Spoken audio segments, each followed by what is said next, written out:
සුබ දවසක් ඔයාලට වෙනදා වගේ මදත් ආදරෙන් පිළිගන්නවා මගේ channel එකට. අද මම ඔයාලට අරගෙන ආවේ බටර්ස්කොච් පුඩිමක් හදාගන්න විදිහ. පුඩින් වලින් තියෙන රසම පුඩිමක් තමයි මේක. අමුත්තු වෙන වෙලාවට වගේම ගෙදර කන්න වුණත් ඔයාලට මේක හදාගන්න පුළුවන්. ඉතින් අපි බලමු මේක කොහොමද හදාගන්නේ කියලා. වෙනදා වගේම අවශ්‍ය ද්‍රව්‍ය ඔක්කොම මම description box එකේ දාලා තියන්න. මුලින්ම මම භාජනයකට ටින් කිරි ටික එකතු කරගන්නවා. මම මෙතන අරගත්තේ ග්‍රෑම් 510ක ලොකු ටින් එකක්. ඔයාලට මේක පොඩි ටින් කිරි ටින් එකකිනුත් හදාගන්න පුළුවන්. පොඩි ටින් එකකින් හදාගන්නවා නම් ඒකටත් අවශ්‍ය ප්‍රමාණවල ටිකත් මම description box එකේ දාලා තියන්නම්. ටින් කිරි දාගත්තට පස්සේ මම ඒ ටින් එකෙන්ම පුරවලා එකක් fresh milk දාගන්නවා. ඔයාලට fresh milk නැත්නම් මේ වෙනුවට පිටි කිරි පාවිච්චි කරන්න පුළුවන්. ඊළඟට ඒ ටින් එකෙන්ම භාගයක් වතුරක් දාගෙන මේ කිරි මිශ්‍රණය හොඳින් කලවම් කරගන්න.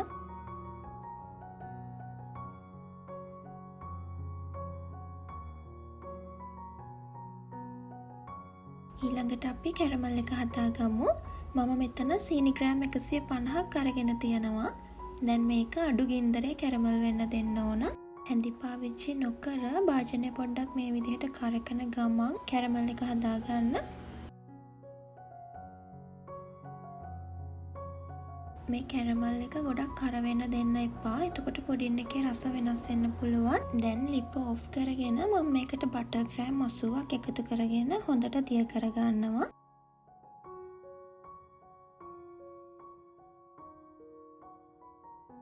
දැන් මම මේකට කලින් හදාගත්ත කිරි මිශ්‍රණය එකතු කරගන්නවා.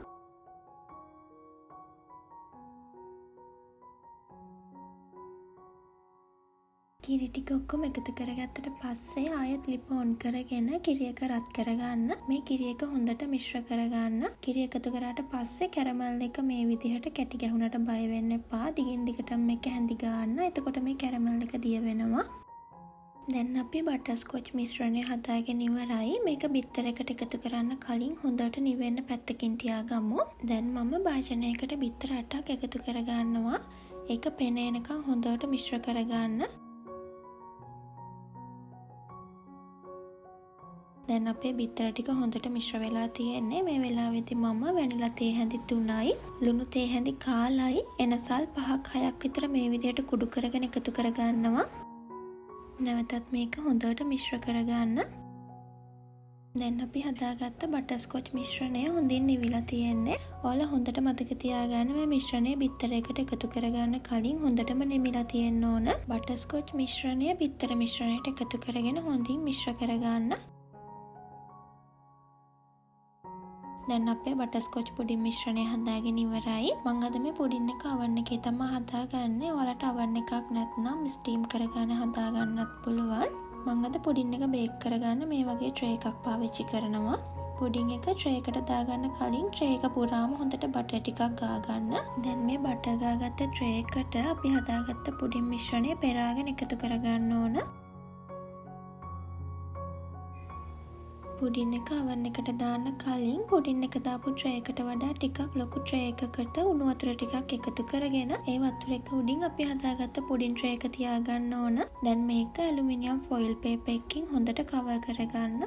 ඊට පස්සේ සෙල්සියස් අංශක 180ට විනාඩි 10ක් ප්‍රීහීට් වුණු oven එකේ පුඩින් එක හදාගන්න ඕන. මට මේ පුඩින් එක හදාගන්න පැයක වගේ කාලයක් ගියා. මේ කාලය ඔයාලගේ oven එකෙන් oven එකට වෙනස් වෙන්න පුළුවන්.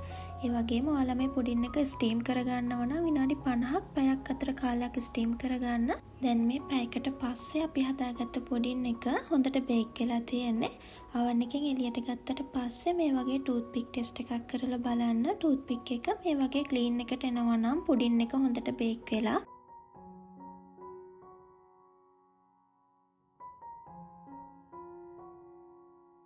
දැන් මේ පුඩින් එක හොඳටම නිමුණට පස්සේ ආයෙත් ෆොයිල් පේපර් එකෙන්ම වහලා ෆ්‍රිජ් එකේ යට කොටසේ පැය කිහිපයක් තියාගන්න.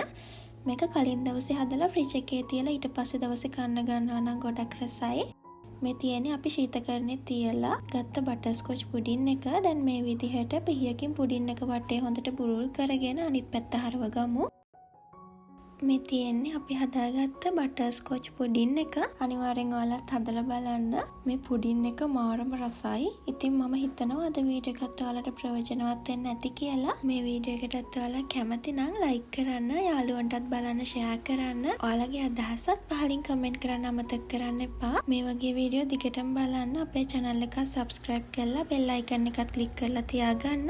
එහෙනම් තවත් රසවත් වීඩියෝ එකකින් ඉක්මනින්ම හමු වෙමු.